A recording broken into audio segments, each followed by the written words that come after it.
What's worse than getting lost in a foreign country? Getting lost because your friend thinks he's a human GPS, only to end up as a spare part in an illegal organ market. Today, we're looking at a group of doctors who learned the hard way that shortcuts usually lead straight to a surgical table. Stick around, or you might end up like Matthias, clueless, legless, and sleeping on a cold floor. One day, in a rural location, specifically in a farm shed, two young girls play hide and seek. They are Carol and Laura.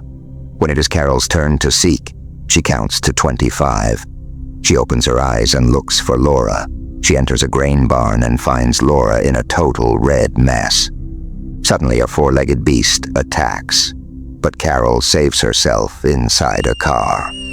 20 years later, Carol works as a volunteer doctor in Yugoslavia. She works with her colleagues, Samir and Matthias. After finishing their mission, they head back to France by car.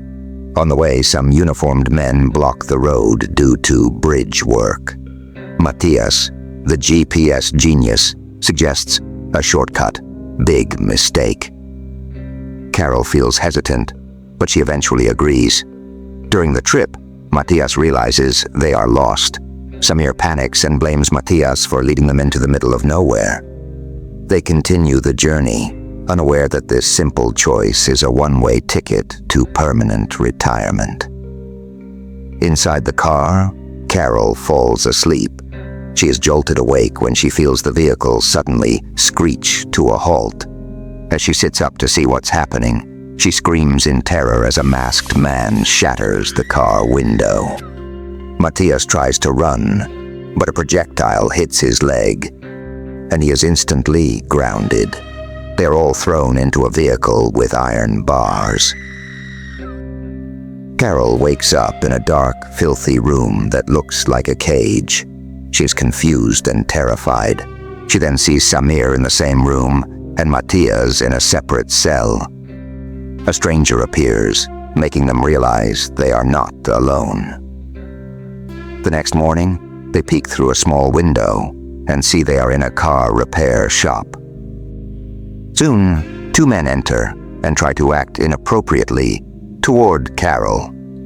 Samir tries to help, but an Oknum uses a shock device until Samir suffers a seizure. A man dressed like a medical professional enters and orders them to leave. That night, they receive food in containers meant for animals. The medical professional examines them, but they cannot understand his language. Days pass until Samir is taken away. Carol and Matthias then witness a horrific scene. Samir is discovered as raw materials for an illegal trade network, with parts of his site and internal components removed. Later, Carol sees a visitor exchange an envelope of money for a container. She finally realizes they are victims of a spare parts market. Carol tells Matthias what she saw, and Matthias screams in terror, begging the group to let them go. Shortly after, Carol hears a car stop outside. She is shocked to see the two uniformed men they met on the road. Carol tries to take the chance by screaming and shaking the vent bars, but her efforts are useless as the sound of a power tool covers her voice. The medical professional working with the group enters the room and immediately causes Carol to lose consciousness. Meanwhile, Matthias lies in his cell, thinking of a way to escape this cursed place. By accident, he feels something sharp from the mattress poking his neck. He tears the mattress open and finds a wire coil inside. Matthias gets an idea. He sharpens the end of the wire. At night, he uses it to scrape the concrete for hours around the window frame. After a long struggle, the window finally comes loose. Matthias decides to escape immediately.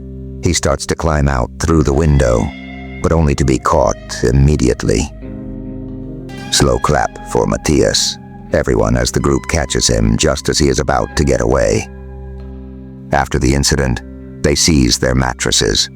Carol and Matthias have to sleep on the cold, hard floor. Time passes. One day, the long-haired man comes to provide food by unlocking the cell. When the door opens, Carol pushes him and tries to run. However, she stops when she sees a little girl in another room. As a result, she is captured again and put back in her cell. A moment later, the phone outside rings loudly.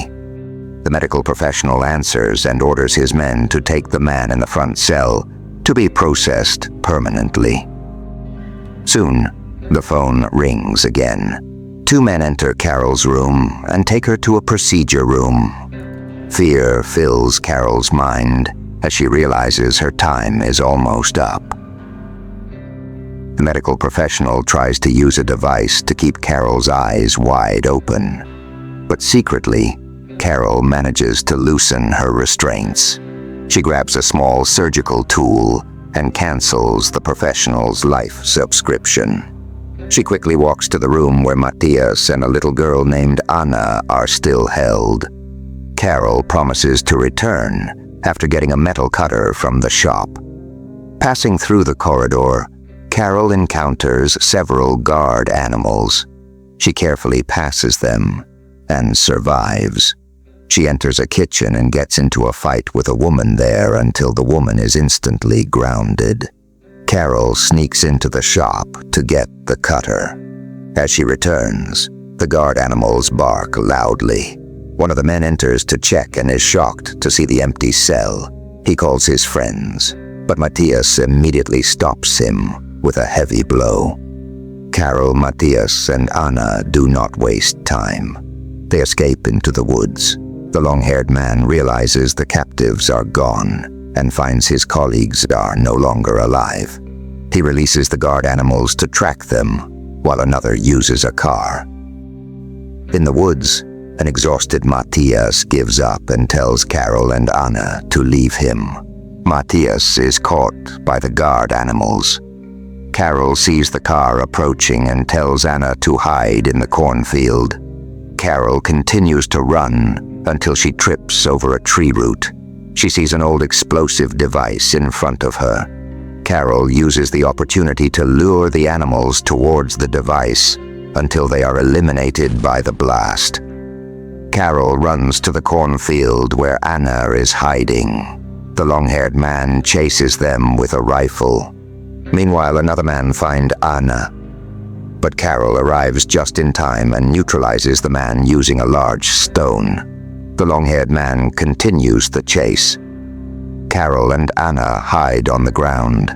The sound of dry leaves gives away their position. The man fires blindly, and a projectile hits Carol's stomach.